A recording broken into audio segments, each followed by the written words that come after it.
wabarakatuh. Halo semuanya, balik lagi di channel Koki MP. Bersama saya Rika Della dari Program Studi Manajemen Pendidikan Angkatan 2018 Universitas Negeri Jakarta.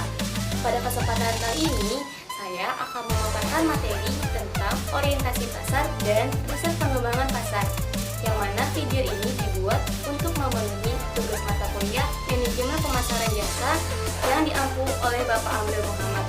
Untuk materinya silakan disimak ya teman-teman. Orientasi pasar dan riset pengembangan pasar.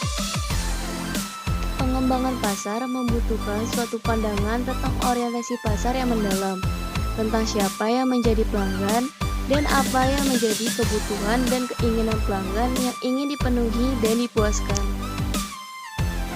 Dan apa sih yang dimaksud dengan orientasi pasar? Orientasi pasar adalah organisasi yang menghasilkan bidang organisasi yang luas dan menyebarkan serta mendengarkan akan kecerdasan atau inteligensia konsumen di pasar.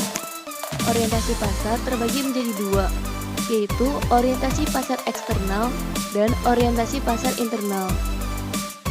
Orientasi pasar eksternal.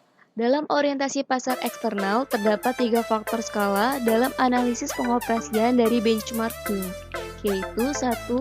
Pengumpulan tingkat kecerdasan atau inteligensia, di mana organisasi dapat mendengarkan apa yang terdapat atau terjadi di pasar melalui proses formal dan informal.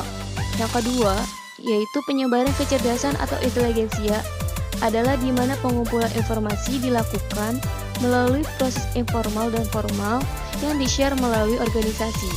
Dan yang ketiga yaitu cepat tanggapnya terhadap pasar, di mana organisasi dapat membuat penggunaan informasi yang dikumpulkan dan disebarkan dapat mempengaruhi tujuan dan strategi pemasaran. Selanjutnya yaitu orientasi pasar internal. Dalam pengoperasian dari orientasi pasar internal adalah untuk membangun 5 faktor kunci.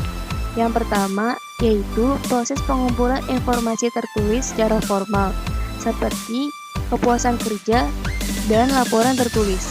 Yang kedua yaitu pengumpulan informasi face-to-face secara formal, seperti wawancara dan pertemuan. Yang ketiga yaitu pengumpulan informasi face-to-face secara informal, seperti percakapan harian. Yang keempat yaitu penyebaran informasi melalui saluran informasi formal dan informal. Dan yang kelima yaitu pola tangkap diperluas. Ini merupakan di mana organisasi menggunakannya secara internal. Organisasi yang dikumpulkan untuk meningkatkan kondisi kerja. Riset pengembangan pasar. Riset pengembangan pasar atau riset bisnis pemasaran merupakan suatu fungsi yang menghubungkan dengan konsumen dan publik melalui informasi. Informasi ini digunakan untuk mengidentifikasi dan merumuskan peluang serta masalah pemasaran. Pendekatan standar dari suatu riset bisnis pemasaran adalah mengikuti proses yang dapat disingkat ke dalam 6 langkah, yaitu pertama adalah perumusan masalah. Merupakan kunci utama dari suatu jenis riset adalah untuk membangun masalah yang akan dipecahkan. Yang kedua, yaitu kebutuhan informasi. Peneliti bisnis pemasaran membutuhkan informasi untuk membangun atau menyusun jenis informasi apa yang sangat tepat untuk memecahkan masalah. Yang ketiga, yaitu jenis kajian atau studi atau riset.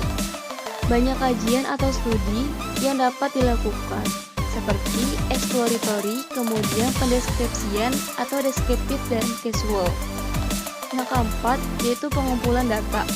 Pada tahap ini, data atau informasi yang dikumpulkan tergantung pada jenis informasi yang dibutuhkan. Yang kelima yaitu analisis data dan konklusi. Dan yang terakhir yaitu pelaporan.